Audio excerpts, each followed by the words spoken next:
Hello, thank you for being in a new video. This time I'm unboxing the new Realme C67. Let's get started.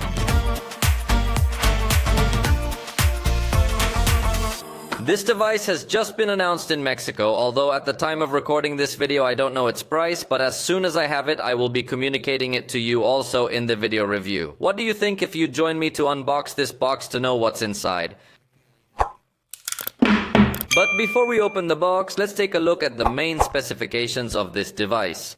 For starters, we will find 108 megapixel camera, then the processor is the Snapdragon 685. It has 33 watt charging with 5000 milliamp battery, 90 Hz display, stereo speakers, and the mini capsule. It seems to have considerably good specs.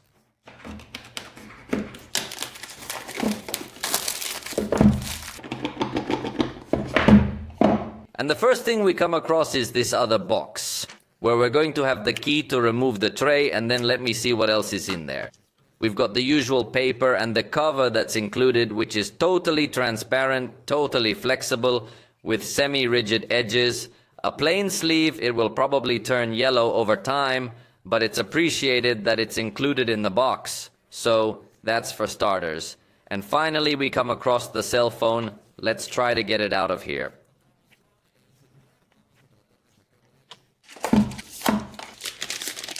As you notice, everything is very yellow with Realme. And here on your decal again, we're going to highlight a few features. The camera we had already mentioned, the processor as well. In this case, it has up to 256 gigabytes of storage. I guess it depends on which version you get. And also note here that it has 8 gigabytes of RAM plus another 8 virtual gigabytes. And how thin the device is at 7.59 millimeters. So, I think those are attractive points for a mid-range device. But let's take this sticker off.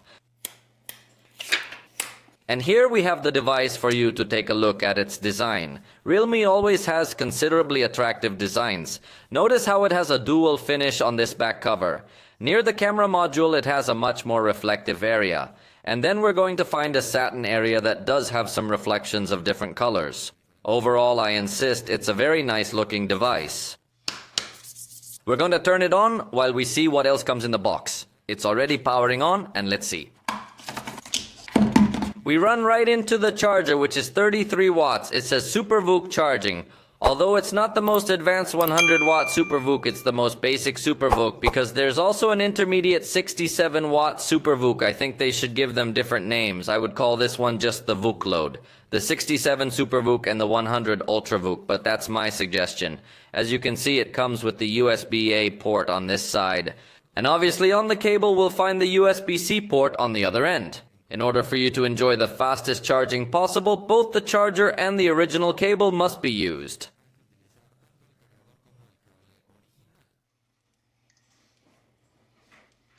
Then, we already have the device turned on. Let me set it up and put it all back in its box.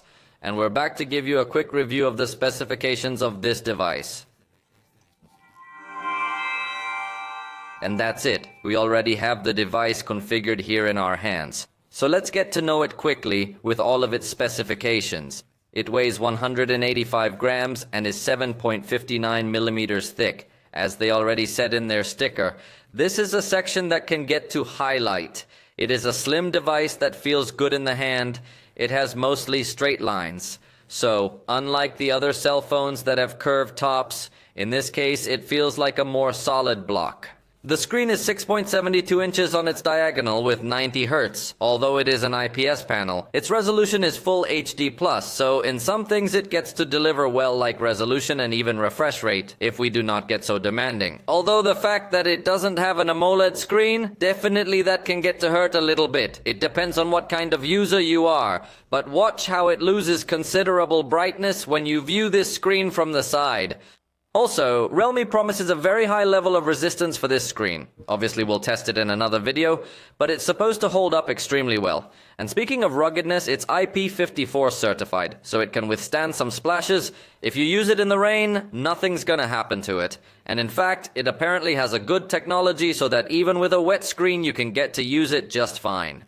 In addition, it has 2 speakers for stereo sound, although in the case of the top part, it appears to be 2 audio outputs with a single speaker, and at the bottom it is a single audio output. Overall then we do have stereo sound, and that's a nice feature for sure. The front camera is 8 megapixels with f2.05 aperture. Let's go through our first impressions example so you can see how the preview still doesn't look well optimized. Because you see a totally overexposed area at the back. Although after taking the picture, it improves significantly in a matter of light balance. It is a normal selfie, I think it is not so outstanding. But in the video review, we will analyze these pictures in more detail, especially when we know the price, because everything will depend on the price at which it will be distributed. On the back, it has 108 megapixel camera with f1.75 aperture and a 2 megapixel depth camera with f2.4 aperture. So overall, I would say it's just a useful camera, which is actually pretty good because it promises to offer 3x zoom within the sensor. Here, I took some example pictures. Only in this case, the backlight was exaggeratedly aggressive, so I didn't take the zoom picture in this environment where I usually do the first tests, but it serves to see that you have a good backlight treatment. Believe me, it was a super aggressive backlight. And yes, it did manage to keep the highlights and shadows well balanced. So here I did my test. This is the photograph with 1x, and then 3x's, where I tell you that it maintains optical quality. And really, if you get to appreciate a very good level of detail. So I think the zoom is going to be a positive point of this phone. The maximum zoom is 10x, and it still looks pretty good. The fact that it doesn't have optical stabilization though, it might play against it a little bit when you're taking pictures with a lot of zoom. It can also record full HD video at 30 frames per second. The fact that it doesn't allow 60 frames per second, I think it also makes us think that it is not a device so focused on video recording. Although note that it does have an ultra steady mode, which we will review later in the video review. It comes with Android 14, and that's good, and it comes with Realme UI in a special edition, which looks more like pure Android than Realme UI. Honestly, this bothers me quite a bit, because one expects to have the same Realme experience across their entire catalog. But on the C series models, the software comes much simpler. It feels like a generic cell phone, coming with pure Android. Notice how the notification panel is also quite strange. It's even weird that you can't swipe from here. Instead, you have to swipe from the bottom. I don't know, I get a very weird feeling from the software. Very simple, although the camera does come customized, as it is usually used by Realme. And some other elements of the system too. But honestly, the software doesn't seem nice to me in this model. It has a fingerprint reader on the side. This is a mandatory addition practically for mid-range devices, although if it brought AMOLED screen, they could put it inside the screen, so that it would have an even more modern look. The battery is 5000 milliamps.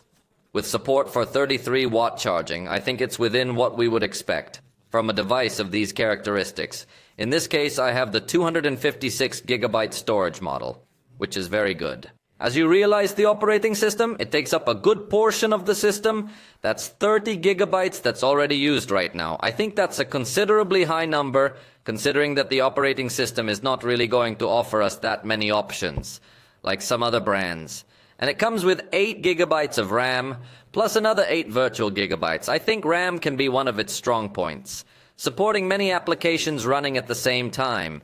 But we'll test that in another video. The processor is the Snapdragon 685. I think it will depend on the price, to know if this processor is a good or bad decision for this device. But in the video review, I will tell you exactly its price. For now, let's simply run a benchmark test to know more or less what is the power it can offer us, and I'll come back when this benchmark is over.